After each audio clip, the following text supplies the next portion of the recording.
Praise the lord. ఎలా ఉన్నారు? ఎన్నో సార్లు స్వస్థత గురించి ప్రార్థిస్తూ ఉంటాం. ఈరోజు దేవుని వాగ్దానము మార్కు సువార్త 10వ అధ్యాయం 52వ వచనం. అందుకు యేసు నీ విశ్వాసము నిన్ను స్వస్థపరిచెనని చెప్పెను. ఈ మాటలు యేసయ్య ఒక గుడ్డివానితో చెప్తా ఉన్నాడు.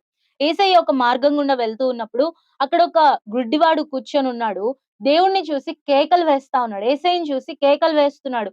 దావీదు కుమారుడా నన్ను కరుణించు అని కేకలు వేస్తున్నాడు. అప్పుడు యేసయ్య ఆయన దగ్గరకొచ్చి ఆయన దగ్గర నిలిచి అడిగాడు. "నీకేం కావాలి?" అంటే, "నాకు దృష్టి కావాలి" అని అడిగినప్పుడు, ఆయన "నీ విశ్వాసము నిన్ను స్వస్థపరుస్తుంది" అని చెప్పాడు. ఆయన విశ్వాసం ఎంత గొప్పదంటే, దేవుడు చెప్పిన వెంటనే ఆయన చూపు పొందుతూ వచ్చాడు. వెంటనే ఆయన చూపు పొందాడు.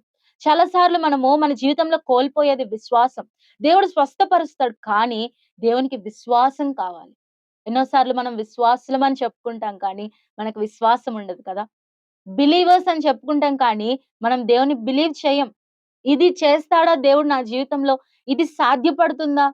దేవుడు ఈ ఆశీర్వాదం నాకిస్తాడా? అని చాలా సార్లు అవిశ్వాసాన్ని వ్యక్తం చేస్తూ ఉంటాం. యేసయ్య ఏమంటున్నాడంటే, నీ విశ్వాసం ఎంతుంటే అది నీకు జరుగుతది. ఈరోజు స్వస్థపడతానని విశ్వాసం ఉందా? ఆత్మీయమైన స్వస్థత అయుండొచ్చు. శరీరంలో ఉన్న అస్వస్థత అయుండొచ్చు. విశ్వాసముతో ప్రార్థిస్తే దేవుడు స్వస్థపరుస్తాడు.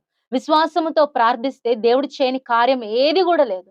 ఆవగింజంత విశ్వాసం ఉంటే చాలు. ఎన్నో గొప్ప కార్యాలు చేయొచ్చు. విశ్వాసం ఉందా మన జీవితంలో? కాబట్టి ఈరోజు నీ యొక్క భౌతిక అస్వస్థత గురించి బాధపడతా ఉంటే విశ్వాసం ఉంచు చాలు. దేవుడు నిన్ను స్వస్థపరుస్తాడని నమ్ము అంతే. విశ్వాసం ఉంచితే దేవుడు నీకు స్వస్థపరుస్తాడు. అయితే ఇక్కడ ఈ గుడ్డివాడు ఏం చేశాడంటే కేకలు వేశాడు. దావీదు కుమారుడా నన్ను కరుణించు అని కేకలు వేశాడు. విశ్వాసముతో పాటు మనము గూడా కేకలు వేయాలి. ప్రార్థించాలి.